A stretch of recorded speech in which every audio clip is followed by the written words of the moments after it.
स्वाध्याय TV.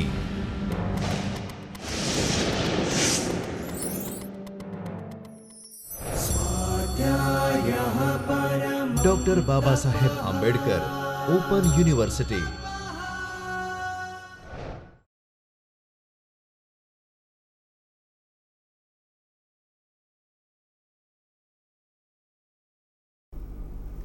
Namaskar and hello to all my learners.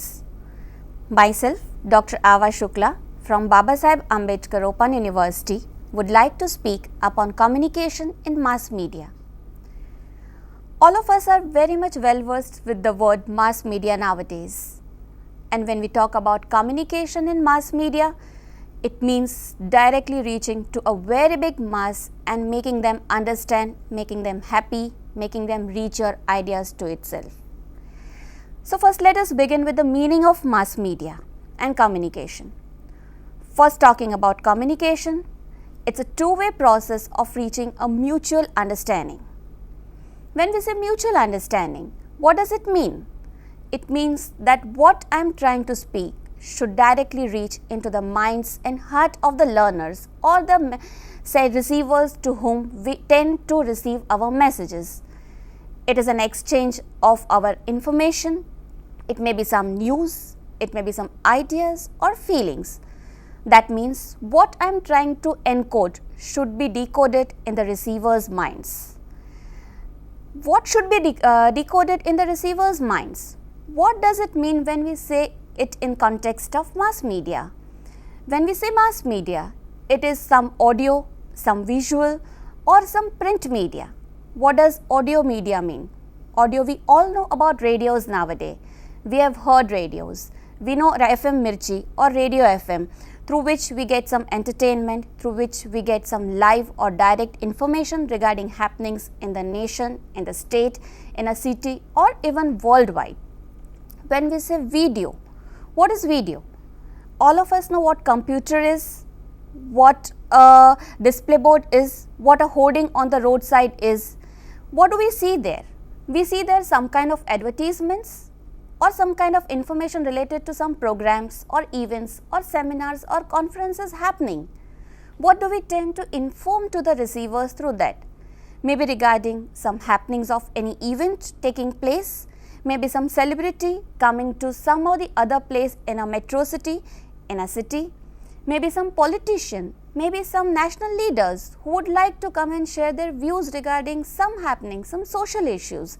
So when we say video medium, it is directly viewing a person through some of the medium. Now when we club these two words, what one audio and a video. What is audio? That is something what we hear. Video, that is something what we see. And when we club these two things together, it becomes an audio-visual medium of communication. We tend to make our receivers understand what we want to tell them. We want to give them some news, some ideas, some feelings. We want to share our feelings. We want to create a social awareness maybe. In that case, we need to create a sensitivity in the minds of the receivers that what we want to exactly make them aware of, what a social issue is about, and how do we inform them regarding the issue, and how do we want people to act upon a particular issue or a topic. Now, communication also again means create and share of a common meaning, as we all understood right now that we want to create a concept in the minds of the receiver.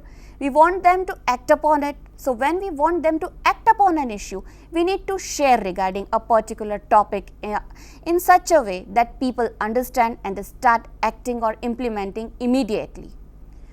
Communication is also a means of connecting people or places. We all live in a world of mobile, internet and a social media.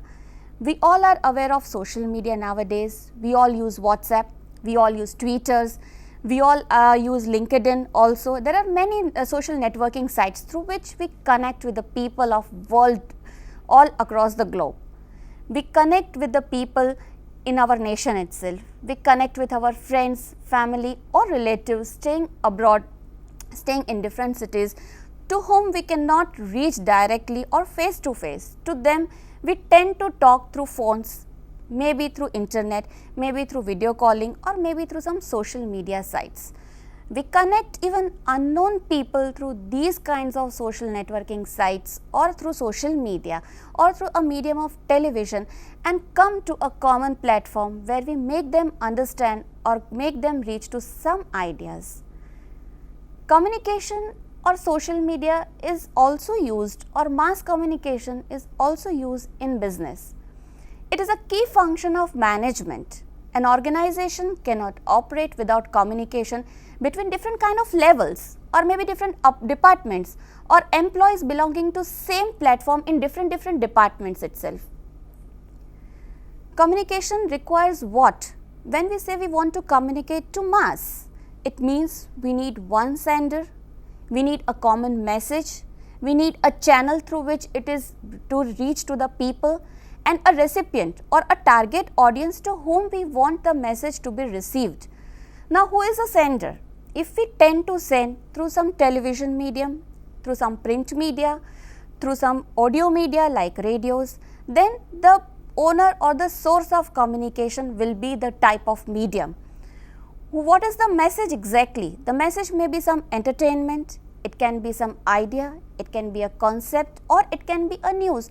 For example, the earthquake recently that happened in Nepal, in a fraction of a second we were aware about the happenings or mishappenings in the country itself in Nepal, and people could reach to help the country or the people who are suffering from earthquake over there. It was possible because a message was communicated through mass medium. The mass medium used was television, it was mobiles, it was social media, it was print media, even in forms of internet information, and the recipients were all the people who are staying in the world and they would like to come to help the people of Nepal. Communication can occur across vast distances in time and space. It has no limitation of time and space, friends. When we say communication, the communication can happen at any moment. It is not limited to a space nowadays. It is not limited to space because we talk about mass media. Mass itself means reaching to maximum people, to reaching to maximum target audience to whom you intend to communicate what exactly you want to say or what exactly you want to communicate. The communication process is complete once the receiver understands what the sender's message is.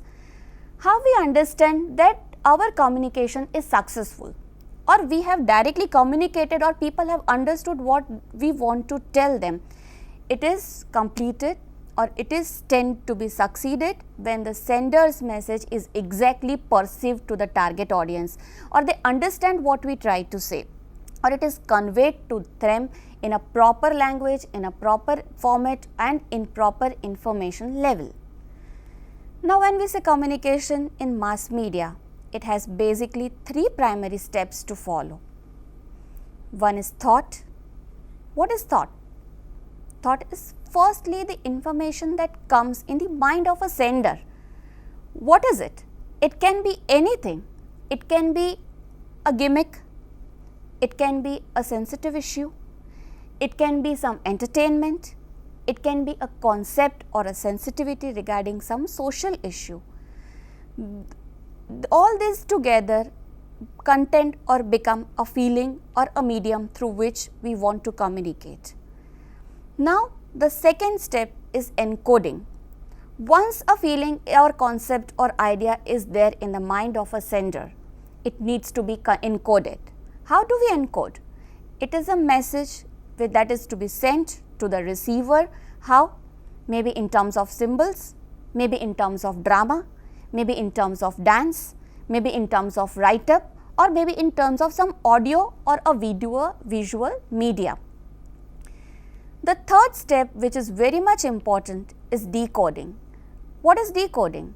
That is, finally the receiver translates the words, symbols into the concepts or information that a person can understand. That is exactly what we want to do. We want the target audience to understand what we are trying to say, friends. And that happens when the decoding is done appropriately in terms of what the encoder or the sender wishes to. Now there are some communication models which we will discuss further. The first model which we would like to discuss is the major model of communication which was introduced by Shannon and Warren Weaver for Bell Laboratories in 1949. So we can understand that the basic concept of communication has developed since so many years. It's since 1949 that people have understood the importance of communication in terms of mass media. Often referred to as the transmission model or standard view of communication, this model was developed by Shannon and Weaver. Here there are some elements which we need to discuss, but before that let us have a look on the PPT. Shannon and Weaver model of communication. See, here we can see very nicely there is a sender, there is a receiver, there is a message which a sender wishes to send to the receiver in terms of different medium, in terms of different channels. There are different elements which we need to discuss, that is information or the content that is to be sent in form of some spoken language which an emissary, decoder, sender or encoder needs to deliver to destination, receiver or decoder. The strength of this model is basically its simplicity, its generality and its quantifiability. Shannon and Weaver structured this model based on the following elements which we are going to discuss now. The first one is information source. What is an information? It is a message. It is a message. It is that needs to be produced or that needs to be encoded and sent to the receivers. A transmitter which encodes the message into signals, that is the message itself. A channel through which the signals are adapted for transmission, that is through which the message is being conveyed. How you want to convey your message? It can be again any medium of mass like audio, visual, dance, theatres, print media, hoardings, internet or social media. Then comes the receiver, who is the main target person who is going to decode the message from the signal from where the message is received. A destination where the message arrives, it is where the message basically and finally reaches up to. Shannon and Weaver, while discussing about the model, they had some problems for communication within this theory itself. There were three main problems. One, technical problem. How accurately the message is being transmitted. I want to communicate one thing, one concept to the audience. Is it accurately reaching to the audience? What is the accuracy level of it? That was the basic problem. The second one was semantic problem.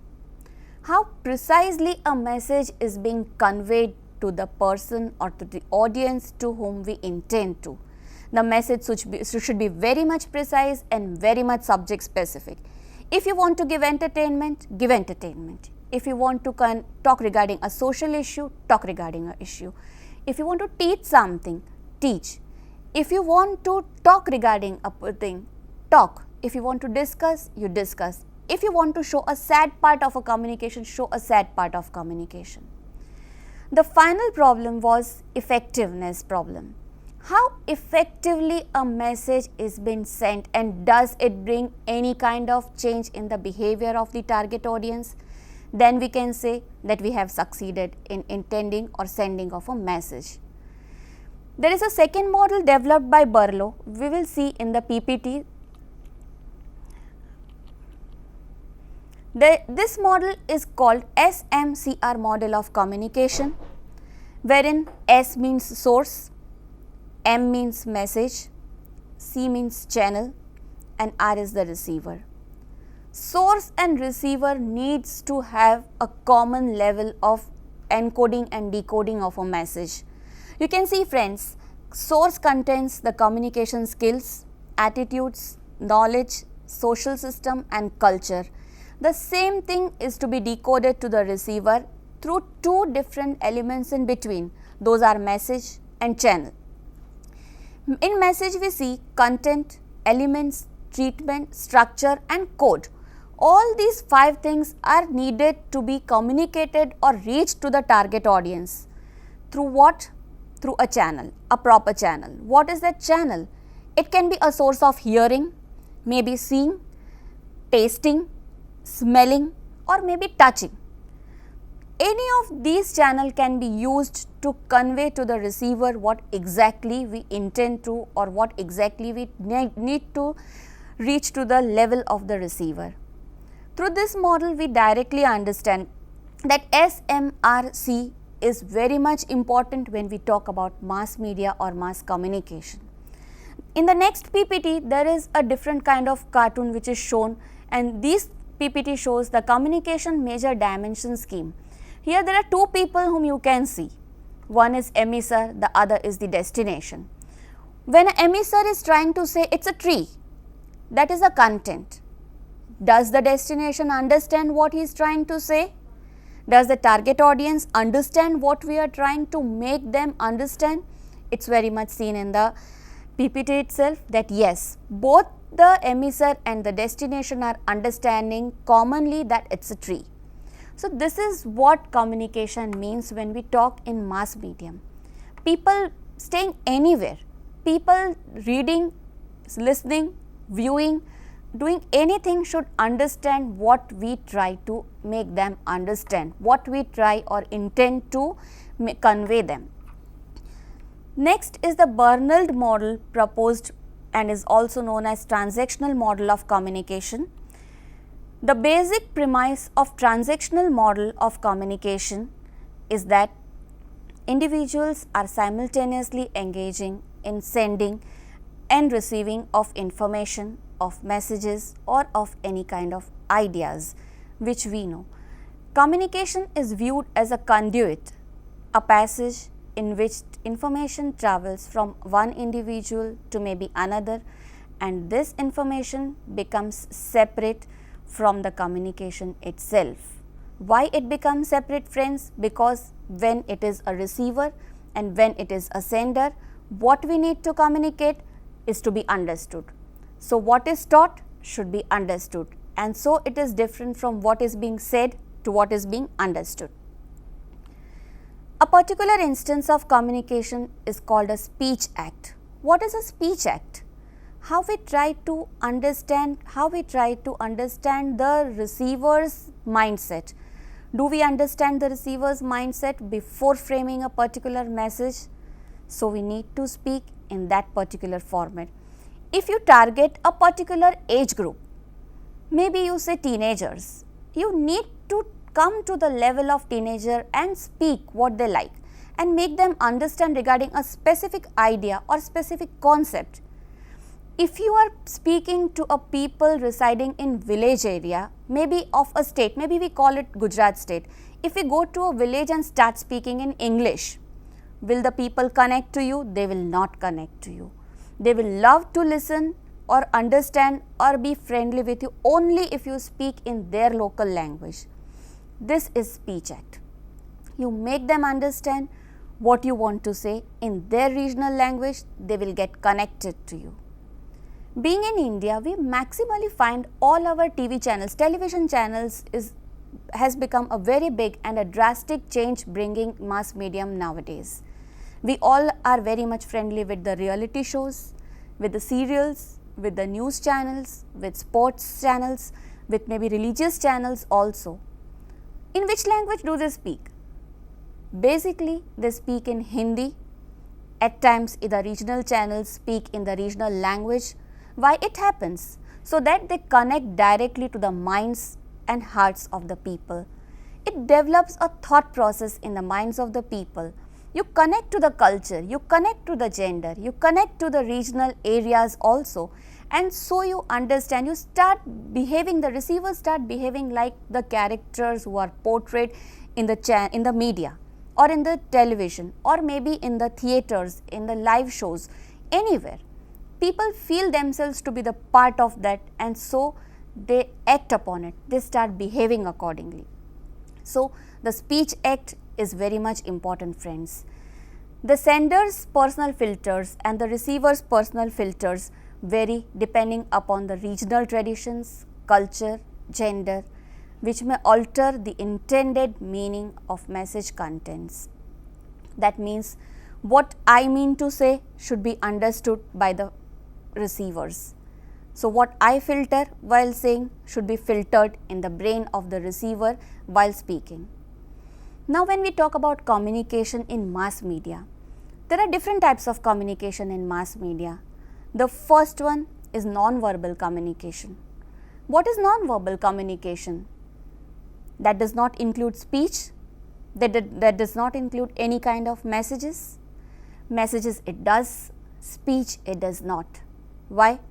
Because the non-verbal communication includes chronemics, haptics, gesture, body language, posture, facial expressions and even eye contact. What is chronemics? Chronemics is art of touching.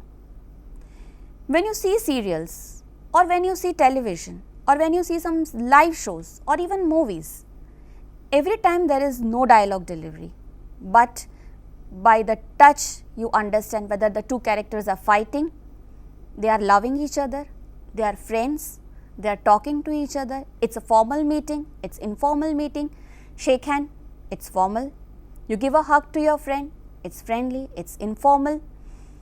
What is a gesture?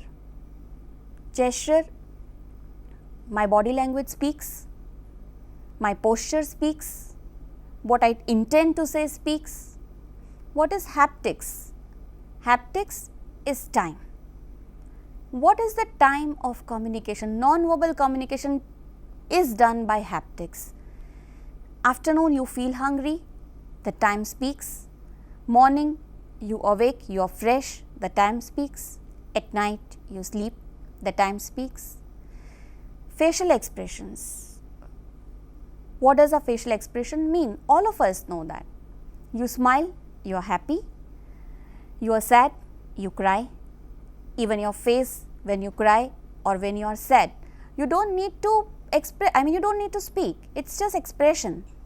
What is eye contact? Eye contact, directly looking into the eyes of the receivers, directly looking into the eyes of the media or the people. It reaches to the heart of media, it reaches to the heart of people. So, non-verbal communication does play a very much important role in mass communication. There are object communication also, like clothing, hairstyles, architecture, symbols, infographics and voice tone. What is clothing inform? When you are in a formal meeting, your clothing speaks. When you are happy, the colors you wear speaks. When you are sad, the colors you wear speaks. Your hairstyles. It gives an overall look to a personality, and when we say a personality, it speaks. You don't need to speak about yourself, but your appearance, your overall hearing, your overall clothing, your style of walking, your style of speaking communicates a lot to the audience. When we talk about mass communication, we always have some special or some favorite characters. We have our own favorite heroes or heroines, even villains we have. Why do we have that? Even the news readers, we like to listen or hear or see the news delivered by some news readers. You like some sports person, you like to see the advertisements of some sports person. Why? Their personality speaks, their way of speaking, their way of dressing, their way of coming in front of people. You are even attracted to some political leaders, some national leaders, some social workers also. Why so? Because their personality speaks. That is the non-verbal communication, which is very much important when we come in front of public, when we come in front of media, when we come in front of thousands, lakhs and crores of people. Our speech also has many kinds of non-verbal communication, which is also known as paralanguage. This form of communication is the most known for interacting with people. These include voiceless in quality, emotions while speaking, speaking style, as well as prosodic features such as rhythm, intonation, stress. It is through voice what we try or intend to make the target audience understand what expression we want to show to them. Research has shown that up to 55% of human communication occurs through non-verbal and just facial communication, and the remaining is by the paralanguage and very little by the words or expressions which we show through speaking. Written communication, non-verbal communication elements such as handwriting styles, spatial arrangement of words and the use of emotions to convey emotional expressions in pictorial form. All these are included in non-verbal communication. Now let us talk about verbal communication. What is verbal communication? It should be effective first of all. Effective verbal or spoken communication is dependent on number of factors and cannot be isolated. Important interpersonal skills such as non-verbal communication. You cannot just say that I am speaking. If monotonously I am speaking, the listening skills and clarifications may affect. The listeners or the viewers of the programs or maybe people who are listening to you through just audio, through just radio, they will not understand what you are trying to tell them, what you want to communicate them. So, every time when we talk about verbal communication in mass media, it is associated with non-verbal communication also. Human spoken and pictorial languages can be described as a system of symbols. Sometimes it is also known as lexemes and the grammars, that is the rules by which the symbols are manipulated. When we say language, what is a language? It refers to some common properties of language. It is a medium through which we make our receivers understand what we are wanting them to understand. It normally occurs intensively through human childhood. When we say childhood, infants or kids, do they need any language in terms of words, in terms of alphabets? No. They understand the language of touch. They understand the language of love. They understand the language of feelings or expressions. So, from childhood we have different languages that make us understand what we want to understand. Most of the thousands of human languages use patterns of sound, gestures for symbols which enable communication with others around them. When we want to make them understand, we give different gestures, we give different expressions through which we communicate. There is no defined line between a language and a dialect. Constructed languages such as Esperanto, programming languages and maybe some mathematical languages, all these together form necessarily restricted to properties shared by human languages. Communication is a flow of exchange information from one person to another, one group to another, or maybe one public figure to another public figure at times. These communication occurs in different types, in different communication channels, through different channels. These channels again and again relate to a mass, to a bigger or a larger group of people. As a type of face-to-face communication, body language, voice tonality has a significant role to play as it leaves a greater impact upon the listener than informational content. This type of communication has immediate feedback, generally involves cooperative principle. Now let us talk about business communication. What is business communication? It is a kind of formal communication which where there is a system to follow, which has its own effectiveness to follow, and it has a proper appropriate message or a command to follow. It is again training of employees. It is again making them understand what a company works on. So, a business communication is again an important type of communication. When we say, friends, that growth of a country or growth of a nation, nowadays it is associated with multinational companies. What are multinational companies doing exactly? They have a large number of staff, skill-oriented staff who needs to communicate worldwide regarding their own products. They do promotions. So again and again they need communication to be done in front of maximum mass for the product selling, for effective staff training, for making them effective, giving them best output, training them to give best outputs. So effective communication skills acts as a ladder to managers and leaders for quick progression in their careers. We have also heard something called written communication. What is written communication? Books, newspapers, magazines, the encyclopedias, the research works done. Whenever we call or talk about these written communications, they have some pictographs also, but maximum times these kind of communication mediums which are just restricted to written communication may be misunderstood. So, when we talk about written communication, there should be some solutions to the queries or problems or formulations done in written communication. So, nowadays we find maximum panel discussions going on. What is that? It's about some topic, it's about some article, it's about some social issue or an awareness campaign where we read a lot. But after reading, there are queries in minds of people that can be solved out. We have educational communications which are written communications. We have books, but nowadays with television, with internet, with the help of radio also, we can directly ask questions to experts. We can get our queries solved. There are lot many entrance exams, there are lot many admission procedures which we never come to know, which we don't understand just by reading the instructions.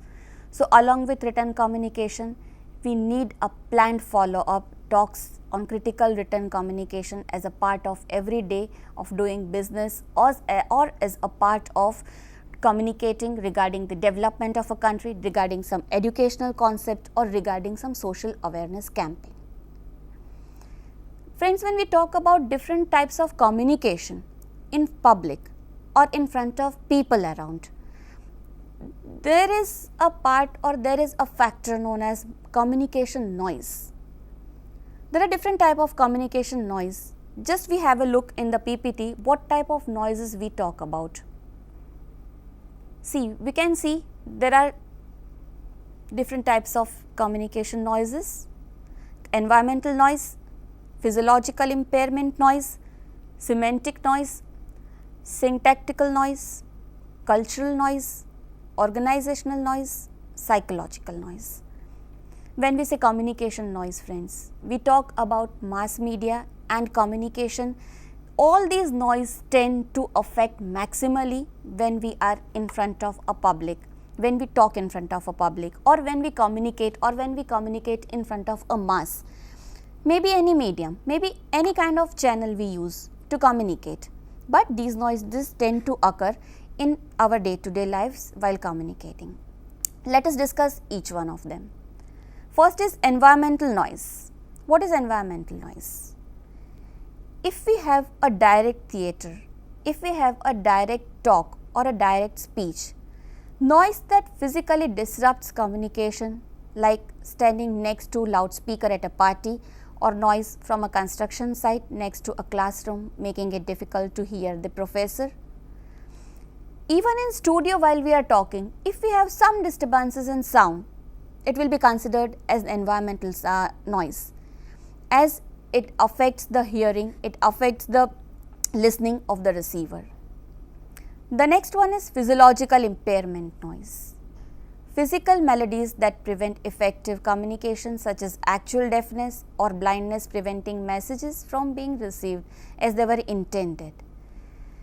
You are delivering a message through maybe television, through maybe internet, through maybe mobile, but if a person is blind, when we say about audio video media, then the message won't be conveyed to him. when we talk about radio, if a person is deaf, we cannot convey our intended message to the target audience. So, while deciding upon a channel to be communicated for the message, it is very much important to understand the target audience and then decide whom we want to communicate. The next one is semantic noise. Different interpretations of the meanings of certain words, for example, weed. What we understand by weed? It may be an undesirable plant or as a euphemism marijuana. It means when you use a specific word which has two meanings, it should be very much specific that your target audience understands the meaning of the word used by you in the way you want to communicate. Then only the message will be appropriately and precisely communicated to the target audience. The next one is synectical noise. Mistakes in grammar can disrupt communication, such as abrupt changes in verb tense during a sentence. When we speak in front of public, when we speak or deliver a dialogue or sing a song, the meaning changes, or even if you perform in front of a stage or you say something, the grammatical mistakes changes the entire meaning of the sentence you want to convey. You should use properly framed sentences, proper tones of voice while you want to say something. Your voice modulation should convey the meaning you want to convey. The next one is organizational noise. Poorly constructed communication can prevent the receiver from accurate interpretation. For example, unclear and badly stated directions can make the receiver even more lost. For example, if you are trying to show a recipe to be prepared in the television, you are demonstrating it. But while demonstrating, if you miss your sentence, or if you mix your words, or if you mix your recipes while saying, you ask them to put sugar in place of salt, the entire recipe changes, the entire motive of conveying a particular kind of recipe changes. So, it can make your receiver lost from exactly what you are wanting them to convey, or what you want them to make while giving a demonstration. So, organizational noise should be restricted while planning for mass communication. Cultural noise. Friends, it is again a very important noise, kind of noise, which while communicating we should understand. Stereotypical assumptions can cause misunderstandings, such as unintentional offending. Like, for example, you are wanting to communicate a particular kind of message, maybe a message of death, but if you convey it smilingly or laughingly, what will happen? Or you are going in temple, you are going in mosque, or you are going in a church, and you don't follow the praying procedures while going in a specific religious place, and this you show in mass media, what effects it will have?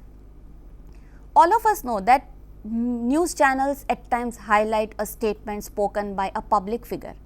It can be a celebrity, it can be a political person, it can be a person from maybe some multinational company, and if they speak something wrong or if they offend, what do we do? What does the media channels do? News channels do. So, this kind of communication or this kind of cultural noise should be restricted. The next one is psychological noise. At times, we are very much rigid regarding our thoughts. We don't want to change. Certain attitudes can also make change or communication difficult. For example, if I am in anger or I am sad, it may affect my focus on the present moment. It may affect the type of message I want to convey to the receiver. So, we should be very much specific psychologically also. What you want to convey to the public, what you want to convey to the target audience should be very much subject specific. These were the different types of communication noises which we discussed about. So, today we discussed regarding the meaning or concept of mass communication and communication. We discussed about different models of communication. We discussed about different types of communication in mass and the noises or the disturbances which occur in mass when we talk about. Right? Here I end my lecture today. Thanks for listening. Namaskar.